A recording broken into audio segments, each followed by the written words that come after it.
নমস্কার বন্ধুরা, দেবব্রত ব্লকে তোমাদের সকলকে স্বাগত। আজকের আমরা যাচ্ছি বিদিয়া অঞ্চল শিক্ষিতর একটা দেশ, সংস্কৃতি কালায় একটা জায়গা। এই শহরে ঘোরার জায়গা অনেক। আজকের আমরা যাব 3টে জায়গাতে ঘুরবো। প্রথমে আছে বিন্দু বাসন্তী মন্দির, কালিকা মন্দির, অষ্টভূতা মন্দির। প্রথমে চলে যাব আমরা মা বিন্দু বাসন্তী মন্দির। প্রথমে যে দেখছো এই যে মন্দিরটা, এটা হচ্ছে মা বিন্দু বাসন্তীর মন্দির। এই মন্দিরটা নদীর পাশে অবস্থিত।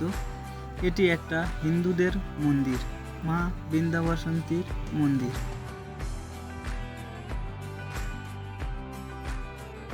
এবারে আমরা নিয়ে চলে যাচ্ছি মা কালিকা মন্দিরের দিকে। মা কালিকা মন্দিরের এটি হচ্ছে একটি পবিত্র স্থান। তো মায়ের এখানে গুফার মধ্যে মা অবস্থিত করে আছে। এটা হচ্ছে একটা পবিত্র জায়গা।